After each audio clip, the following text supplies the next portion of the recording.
Thank you. Firstly, on behalf of all of the speakers here today, I'd like to acknowledge the traditional custodians on the land on which we meet, the Wurundjeri people of the Kulin Nations. I'd like to pay my respects to their elders, both past and present. My name is Carmel Flynn. I'm the Director of Health Protection for the Department of Health and Human Services. I'm also an enthusiastic member of Victoria's Gender and Disaster Task Force, and I'm the host today of this very special event. To open this Claire Zara Memorial Oration, please welcome from Women's Health Goulburn North East, Deborah Parkinson.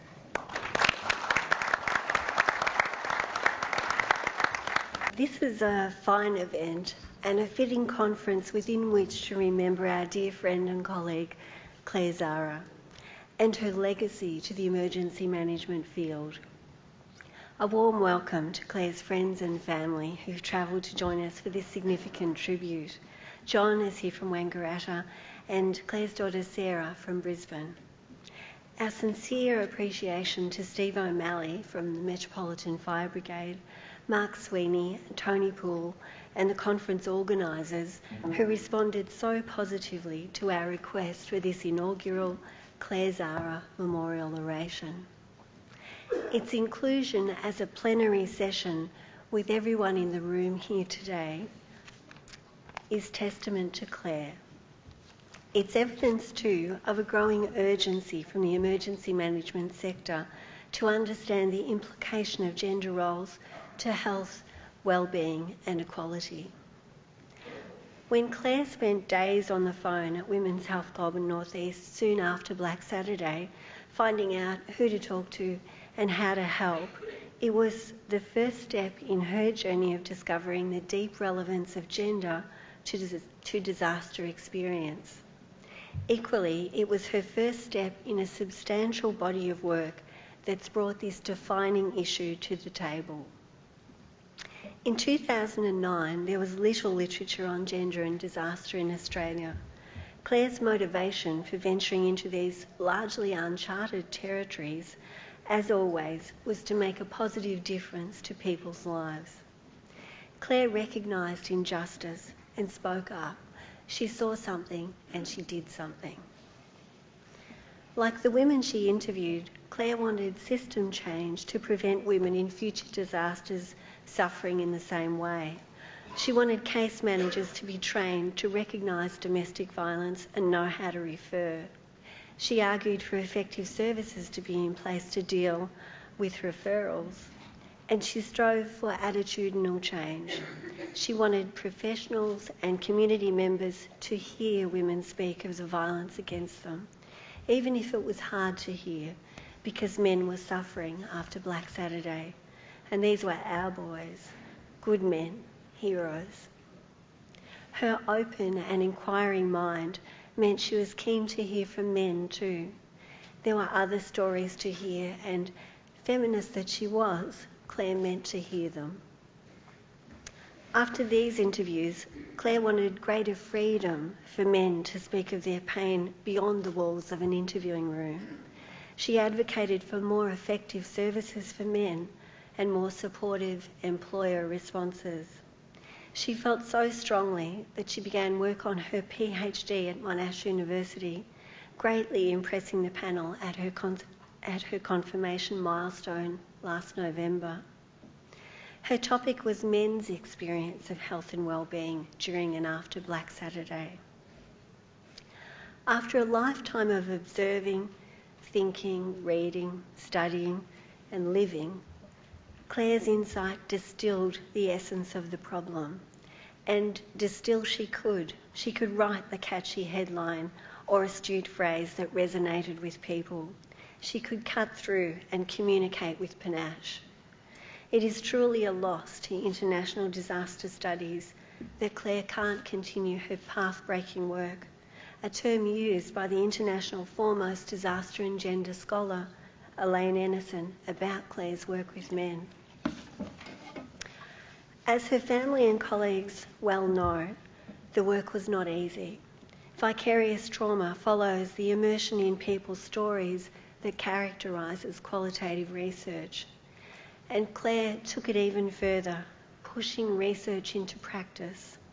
With Rachel McKay, she developed and presented training on domestic violence and disaster, and again bore the brunt of pushback from both community members and emergency management professionals keen to reject any challenge to the status quo. One of my father's favourite quotations was from Adam Lindsay Gordon. The Australian poet famously wrote, "Life is mostly froth and bubble. Two things stand like stone. Kindness in another's trouble, courage in your own." I know this to be the way Claire lived her life. Her free spirit and her delighting people in the world were contagious, and her sense of humour legendary. If she were here today, she would be on the edge of her seat, eager to learn from the three eminent leaders on our panel, rapt that Liz Broderick is one of them. She would be keen to get to the bottom of the phenomena and the solutions to find new ways to change the world. And she would be happy and proud to see Susie Reed, Helen Riseborough and Frank Archer together on this stage to mark another important step. Claire didn't just ask questions and compile answers. She looked into the eyes of the women and the men she interviewed. Without fail, when they looked back, they saw a woman with a heart and a purpose, a woman with insight and intelligence to convey their story, their survival, sadness and frustration. If the purpose of a memorial oration is to remember a life lived well and to inspire, Claire's is such a life.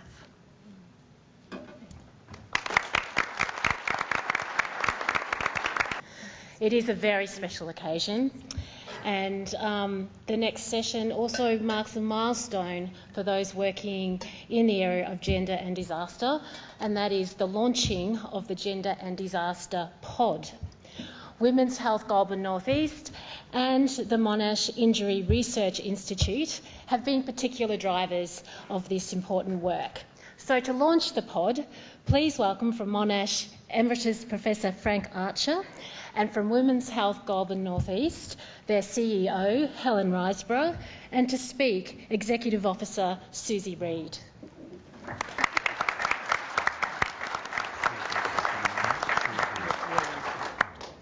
I am standing here today because of the very important part that the late Claire Zara played in the establishment of the GAD Task Force and the GAD Pod, which we are launching now today.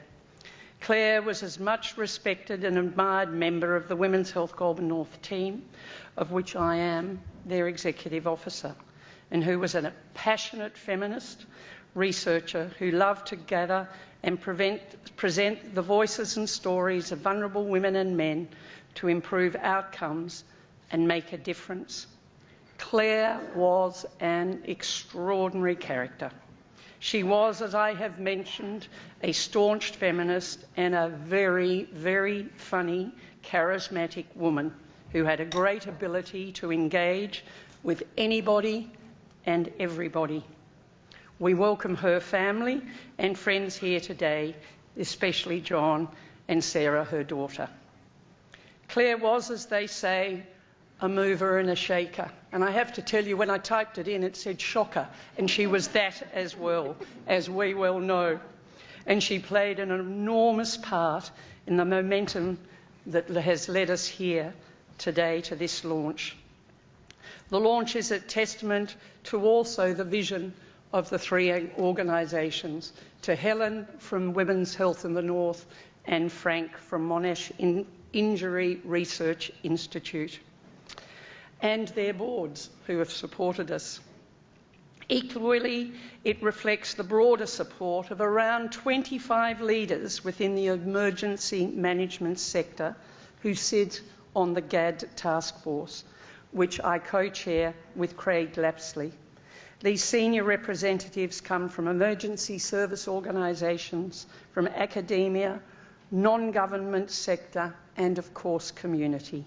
When we meet this month, it will be the 8th meeting in addition to a very well-worked working group, which we've had numerous meetings. The task force is just one of the many initiatives supported and overseen through this GAD pod. Its development followed Claire and Dr. Deb Parkinson's, a highly respected researchers, work over the last 6 years, all of which you can read about on our GAD website, and you'll get the steak knives when you do. The work, both carried out by Deb and Claire, has resulted in 2 major awards. The Resilient Australia Award, sponsored by the Attorney General's Department for Gender and Disaster, Leading the Change, in the category of Projects of National Significance. And in 2013, they got the Victorian Health Promotion Foundation Award for Family Violence After Natural Disaster Research, breaking new ground, in the category of Knowledge and Understanding. We have gratefully received funding, I'd like to say very gratefully received funding, from a range of key emergency resources, including the National Disaster Resilient Grant Scheme, Emergency Management Commission of Victoria, Department of Health and Human Services, and the Department of Environment, Land, Water and Planning. The launch of the Gender and Disaster Pod here is exciting, given the conference is the foremost emergency management conference in Victoria and in the presence of such an eminent panel. In an age of technology, it really is a virtual launch with a website at its heart. The future is exciting as there is a great deal of interest in the subject both here and overseas. We have forthcoming conference presentations in Adelaide at the Australian Fire and Emergency Services Authority Conference and in Hobart at the Population Health Conference. And there is more, a forthcoming chapter in a book with the CSIRO. Most excitingly, we will be trialling 4 training packages, and you'll hear about more of this when you read our webpage. And there's a new bit of research that is coming too, all of this in the next 6 months. Just one initiative of the pod is the Roadmap project, which is the result of the vision of Carmel Flynn, who engaged us. We need your help to refine and evaluate this work. The Roadmap is a guide to the wealth of resources available to all of you. Give it a go. It takes 5 minutes and we'd love to hear your opinion, your voice. You'll find it around the corner, so if you go out the door, past the icebreaker and down the side, you'll find the computers there all set up. Please just give us 5 minutes. But now, while you've all filled the room, is to hear our eminent speakers. So here is the launch, and a special thank you to Claire Zara for the part she played. Thank you. Well, now over the next 15 to 20 minutes, we're going to hear from each of our 3 special guests on why gender inclusion is an important topic for our sector and what brings them here to talk to us about it. So our first very special guest speaker is Elizabeth Broderick, Australia's Sex Discrimination Commissioner. During her term, Elizabeth has been committed to improving gender equality. She's been a key advocate for Australia's national and parental leave scheme, paid leave scheme, and for family violence reform. She's worked closely with the Australian government and other organisations to strengthen gender equality. Elizabeth is the global co-chair of the Women's Empowerment Principles Leadership Group, a member of the World Bank's Advisory Council on Gender and Development, and a member of the Australian Defence Force Gender Equality Advisory Board. She's also an ambassador for the Foundation to Prevent Violence Against Women and Their Children, and the overall winner of the 100 Women of Influence Awards for 2014. Please join with me in welcoming Elizabeth Broderick.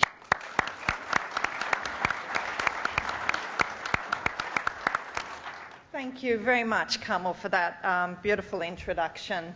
And I want to thank Susie and Deb as well for their really such honest, truthful words about Claire. And it's fantastic. I just think it's such an honour to be here to actually speak at the inaugural Claire Zara Memorial Oration, and to also be here to speak. And Claire would have loved seeing that this program has moved into the main part of the 15th Annual Emergency Management Conference agenda. So I also want to acknowledge my two distinguished co-speakers. I have to say, one of the things I've learnt as Australia's Sex Discrimination Commissioner is that when powerful, decent men step up and start speaking about gender equality, that's when we have change. And I just want to recognise the great leadership of Angus and also of Dominic. Thank you. As I said, I was touched to have been asked to speak at the event today, and I want to take a moment to personally acknowledge Claire and the pioneering efforts she made to get gender recognised as an issue in disaster response. I met Claire last year when she interviewed me after Victoria's Gender and Disaster Task Force meeting. And what struck me about her is how she was truly an agent of change. She was kind and compassionate. She had the ability to sit with human suffering, not to let it overwhelm her, but actually to take that emotion and to step up and create systemic change. And I really admire that in individuals. She realised that she had to take the case for change not just to people's heads, but also to their hearts. She epitomised the maxim, and this is what one woman told me in the United Nations just 2 months ago when I asked her, how do we create change in the world? She said, she did what she could when she could, and that's how she changed the world. So thank you, Claire, for putting this issue of gender fair and square on our nation's agenda. And as I was sitting listening to the orations, I realised that, you know, as a mother, and I'm a mother with a 17-year-old daughter, mothers are great role models for their daughters. So I know that the work she does absolutely lives on in the views you have about gender equality. So what I want to do today is to start to look at the issue of gender inclusion within the emergency management sector and to really put out, I suppose, one key message. And I like to describe it as human rights starts at home. Because so many organisations I see, they're worried about gender equality out there in the community, but they're not living the message within their organisation. So today I'll draw particularly on some of the work that I've done working with the Australian Defence Force and in other male-dominated industries, from organisations like McKinsey through to Rio Tinto, through to police forces, mining, construction and utilities. And just coming back to the ADF, many of you may know that over the last 5 years I have led an independent review into the treatment of women in the ADF. I originally started working with the ADF a couple of years before when Angus was Chief of a Defence Force and realised that actually gender equality was an important issue. It wasn't about being nice to women, this was about capability, and that's when I first started to work together with the ADF. One of the key questions that we were asking at that time was, why are there so few women and so few women with children in key leadership positions? And I remember the analysis we did. We looked at the top 200 leaders in the ADF, and what we found is that over 90% of male leaders had children, but less than 18% of female leaders did. The message was clear. If you want a strong career in the ADF, you've got a choice, family or career. And that's something that needed to change. The other thing that needed to change was not to transform the warrior culture to move away from that. I mean, a warrior culture is very important in underpinning a combat fighting force. But the challenge was to make the warrior culture more inclusive, so that it was an inclusive culture where both men and women could serve as equal partners. And I think what we can draw from the findings of the work that we've done in the ADF is useful when we look at a sector such as the emergency services sector. The key to change, I've found in any organisation that I look at, those that are doing it well, it's about courageous leadership.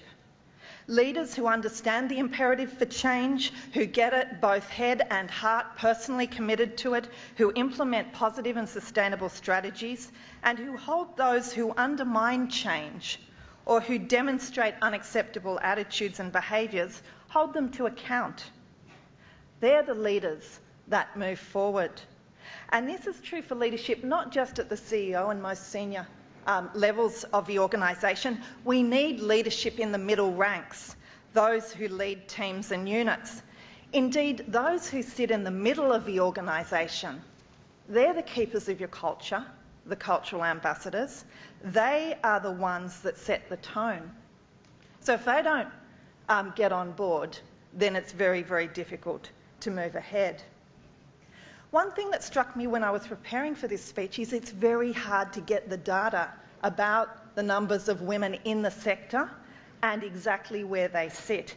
Indeed, I was able to get from the Victoria State Emergency Service annual report in 2014 that there are 106 male employees and 61 female employees in that organisation.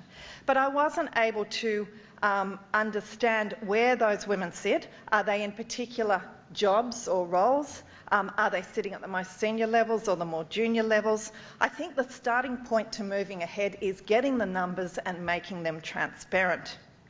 But I would imagine that if emergency management is like our defence force, like our police forces, what we see is a high degree of occupational segregation. So we see women clustered around clerical, administrative, health, those types of areas, logistics. And not only that, we see low levels at the senior levels of organisations. I mean, I call it the basic rule, and that is that the higher up you go in most organisations, the less women you'll see. That's as true as taxes and gravity.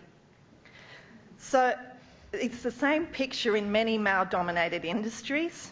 And when we talk about why we need to change, why do organisations need to embrace gender diversity? It's actually not about being nice to women. This comes down to core capability. And I often say to organisations, and I know I said it when I was working with Defence, the fact is in the last 2 decades, 20 years, 1.6 new female entrants have entered Australia's labour market. And when we looked at the Defence data, we decided, well, that's interesting because not one of them has decided to come to the ADF.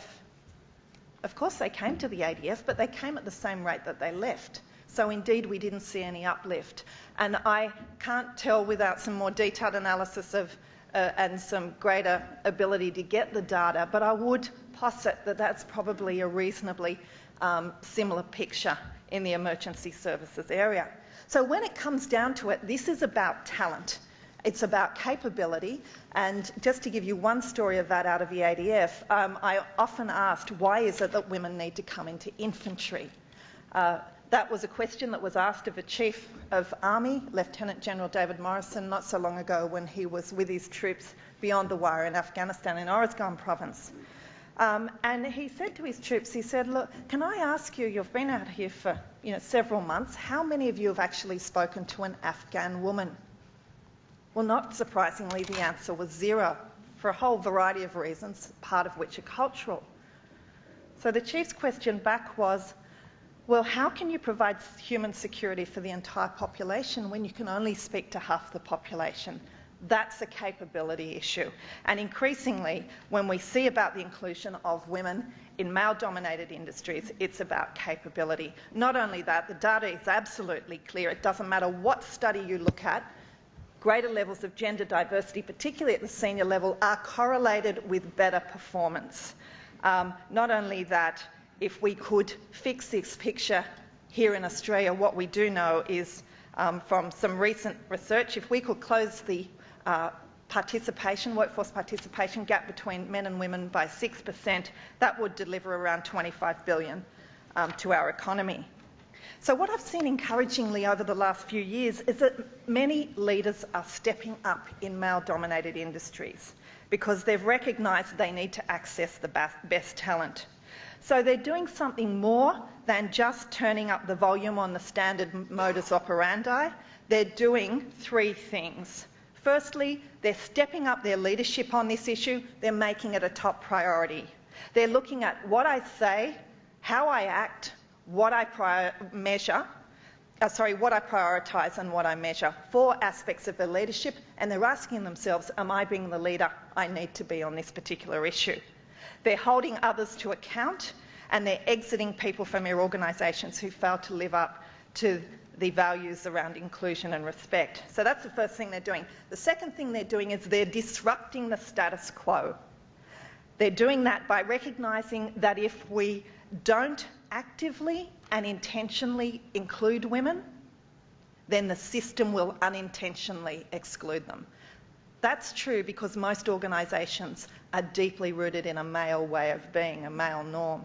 So we need to actively and intentionally include women. And that means more than just pouring in a few women and stirring. We need to redesign the structures, the behaviours, the attitudes, so that they're inclusive of both men and women. So that's the second thing they're doing. And the third thing they're doing is taking a strong stance on sexual harassment and sexual abuse. Because not only does that destroy individual lives, it divides teams and ultimately it will damage operational effectiveness. So that's really why we need to care about it. But as one woman in the ADF recently told me, she said, look, a lot of the problems we face, we all just shrug off, oh well, that's part of the military and it's just the way it is. I would question whether it needs to be like that and whether it should stay like that forever. Thank you very much. Earlier today, my colleague Mark Sweeney from the MFB introduced our next special guest, Sir Angus Houston. I won't reintroduce his long list of achievements, but I will refer, and particularly in light of Elizabeth's tips on leadership, to the advice that Angus gave us earlier in regard to his preferred leadership model. He said to lead by example, to stay calm, to set the right direction and make that clear to everyone. He said to work for the welfare of your people and to empower them, and then they'll follow you. When I heard Angus say this earlier today, I reflected that 20 years ago I was a young military officer, and that was at a time when women made up about 10% of the whole Defence Force. Angus was my commanding officer. I didn't know you could get promoted above a commanding officer at that time. I was that young. But I'm here to say to you all these years later that he has always been as good as his word. Because in that environment, I was very young, I was very much a minority part of an extremely strong masculine culture. But I worked for Angus and I did feel supported and empowered, and I still feel privileged by having had that experience of working with one of Australia's most respected leaders. Please join me in welcoming Sir Angus Houston.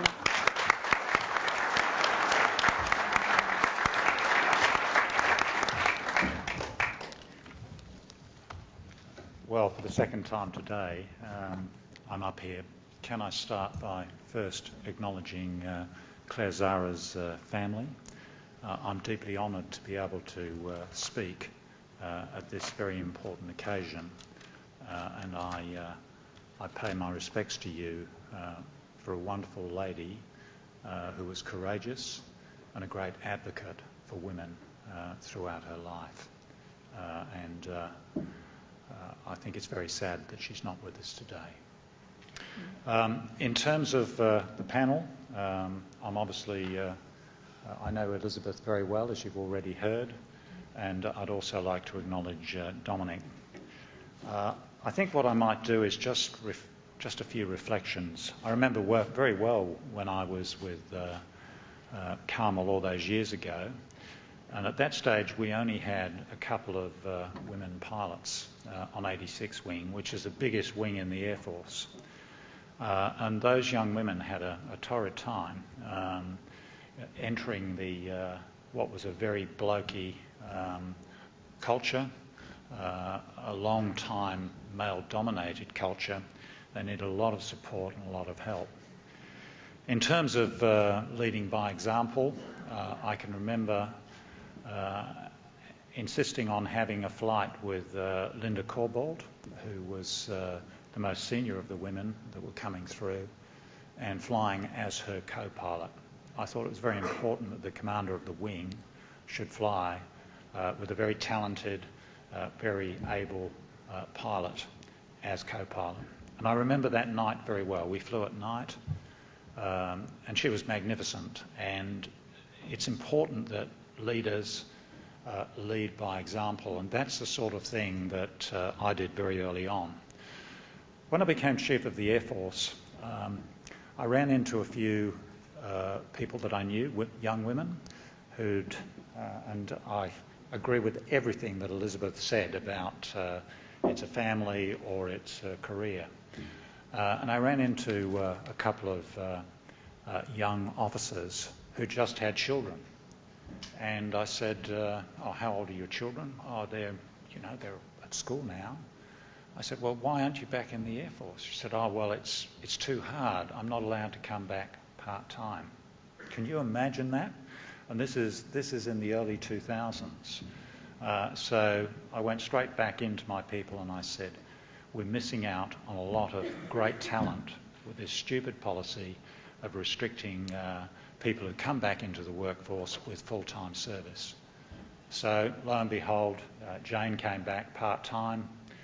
It didn't take her long until she was working full-time. She was actually doing 3 days in the office, and then she used to take the work home to be with the kids. And we got an incredible enhancement in our logistics capability because of that young lady, and indeed the others that came back under the same terms.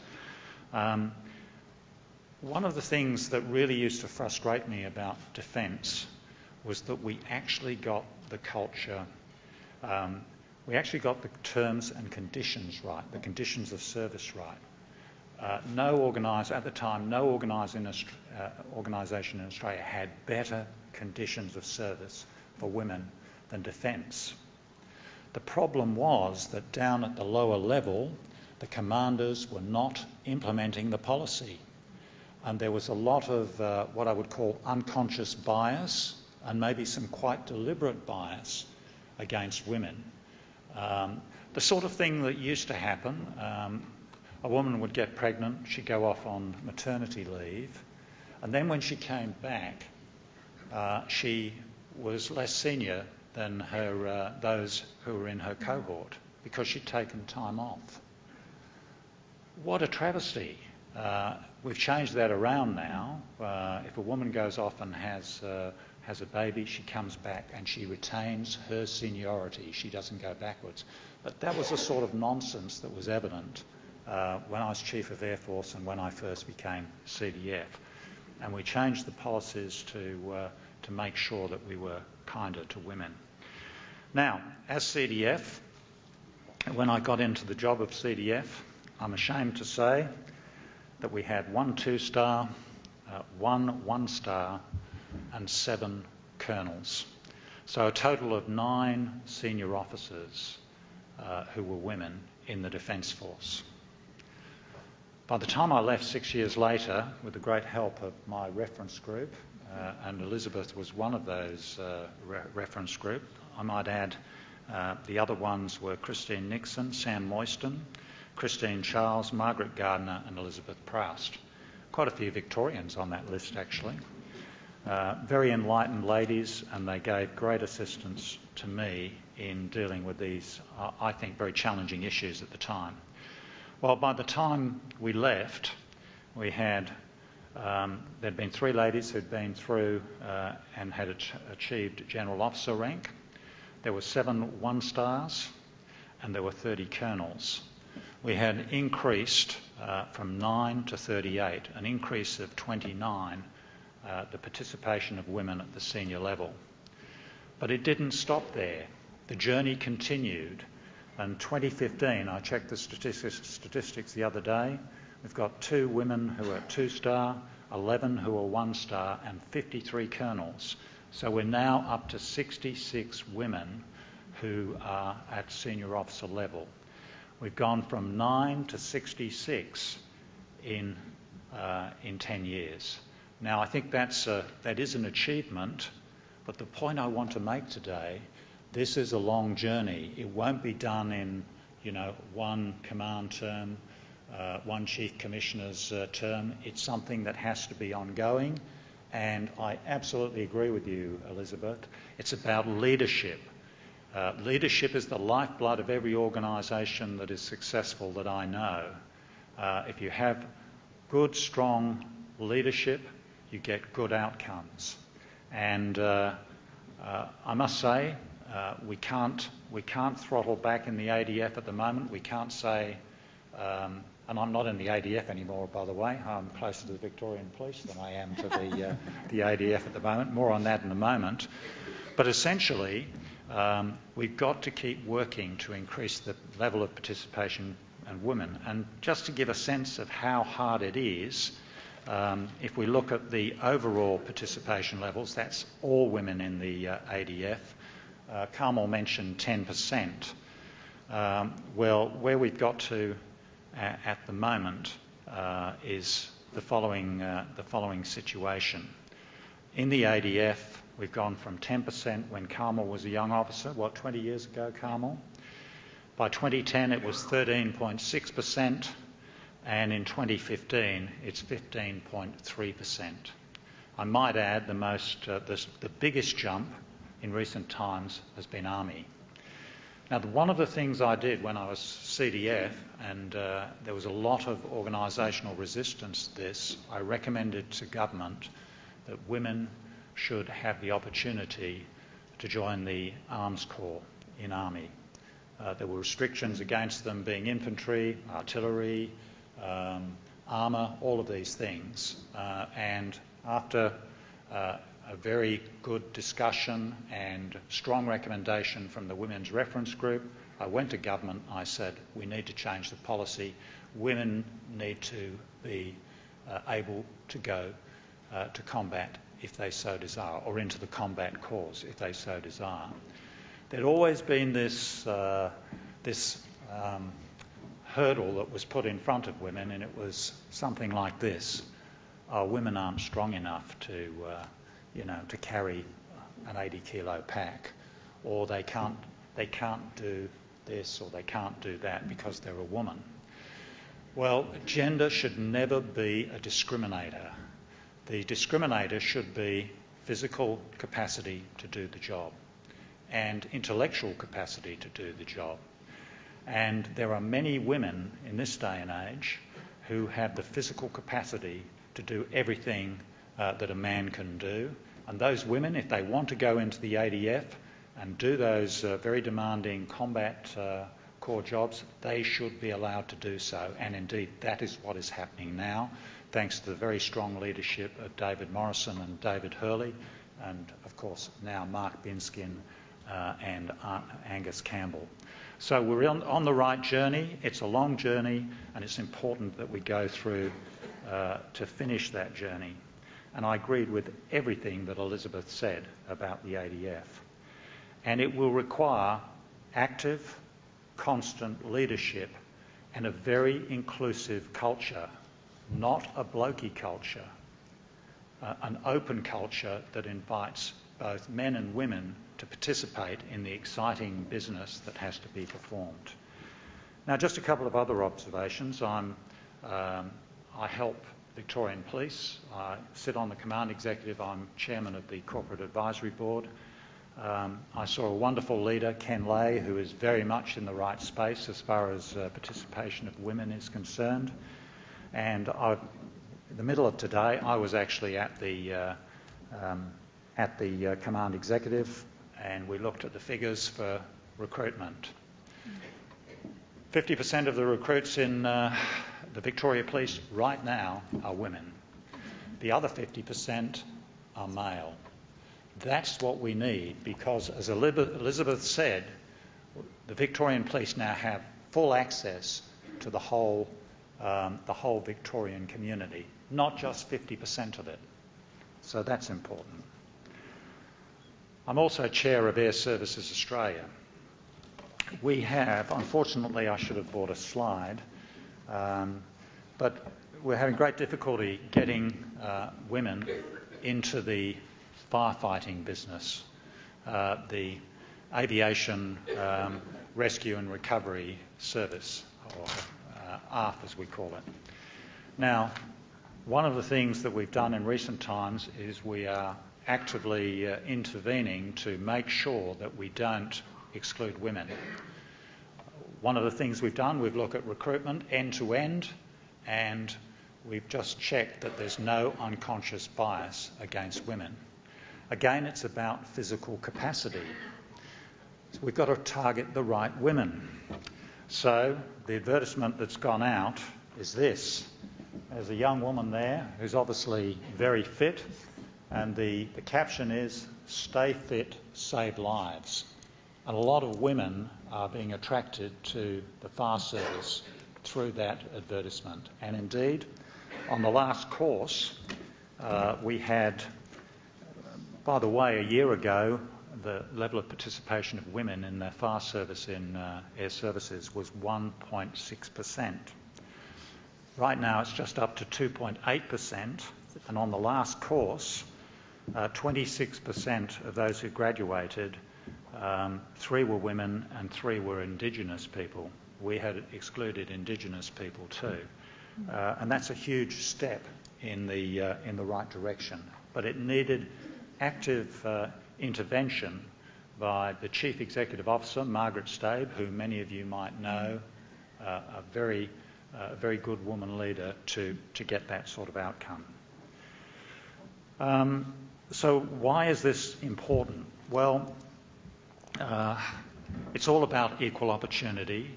It's all about accessing 100% of the population if you're recruiting. You can't just rely in this very competitive day and age on the male part of the community. You've got to have the women as well. And in the Australian Defence Force, that's an imperative because we need to be able to sustain the capability into the future. And if you look at the demographics, we are going to be short of young people to recruit in the future. The story about David Morrison, I'll tell another story. A very impressive Special Forces commander that I know. I sent him off to Afghanistan. He came back. I said, "How did it go?" He said, "Oh, it went very well." I said, "You know something? We took young women out with us on the engagement activities that we did out in Uruzgan province. And you know, sir, we got all the women came out because we provided a clinic provided by these young women, and we engaged all of the women and all of the men. Prior to that, it was only men. So straight away, can you see the enhancement? Here you are, you're trying to win hearts and minds, and up until then you'd only had access to the males, no access to the women's. You provide a medical clinic and you get access to the other 50%. Clearly you're going to be in a much better position to win the hearts and the mind. I just finish by saying it's all about leadership, and gender should never be a discriminator when it comes to job employment or participation in emergency services or any other job in our community. Thank you very much. Our next guest speaker is Dominic Lane, who's the Commissioner of the Australian Capital Territory's Emergency Services Agency. In this role, Dominic provides strategic direction and management of the ACT's emergency services, including the ambulance service, fire and rescue, rural fire services, and the State Emergency Service. Dominic brings with him 28 years of operational experience, as well as 10 years in senior executive leadership and strategic management. He's the Deputy Director of the National Aerial Firefighting Centre, a Director of the ACT and South East New South Wales Aero Medical Service, and a member of the Australian Bravery Decorations Council. Coincidentally, I'm assured, Dominic has been awarded a number of decorations, including the Australian Fire Services Medal and the National Medal. Please join with me in welcoming Dominic.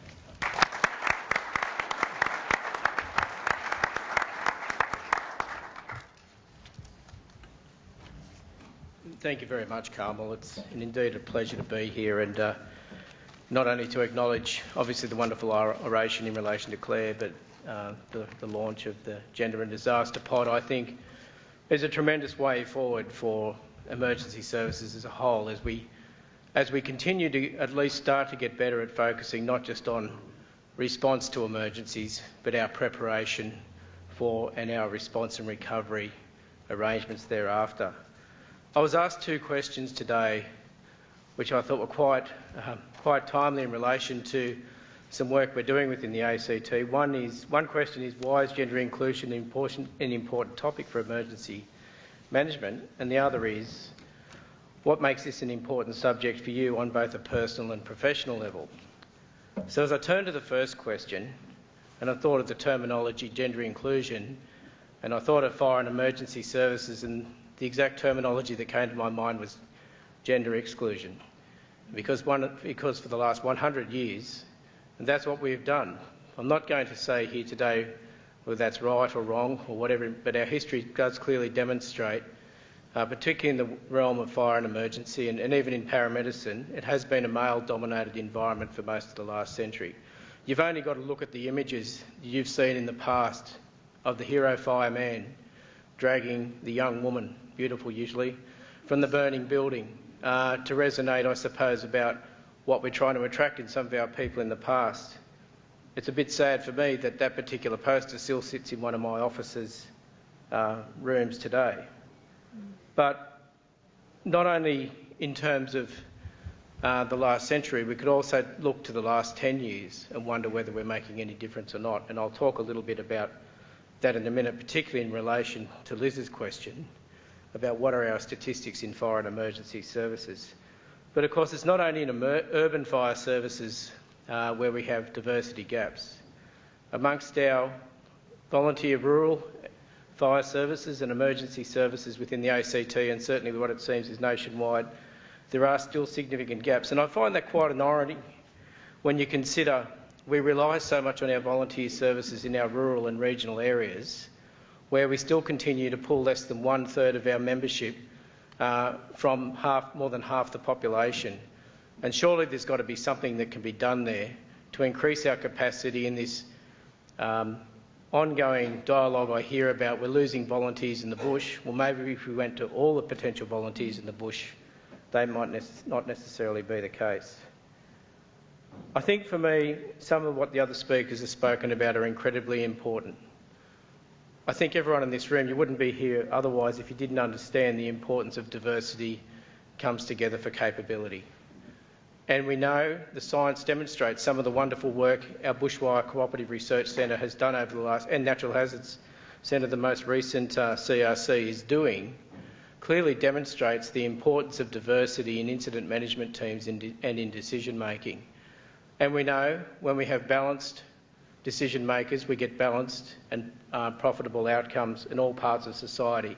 The same very much applies in the emergency management realm, where decisions have to be made so quickly and where lives depend on it. But also at the closer level for our own firefighters itself, I think it is incredibly important that we consider what is the future of our diversity and what is going to make a stronger fire service. As Commissioner of the ESA, I don't want smoke divers. I don't want men running into burning buildings just for the sake of it, or smoked out areas or places that put themselves in danger for no apparent reason.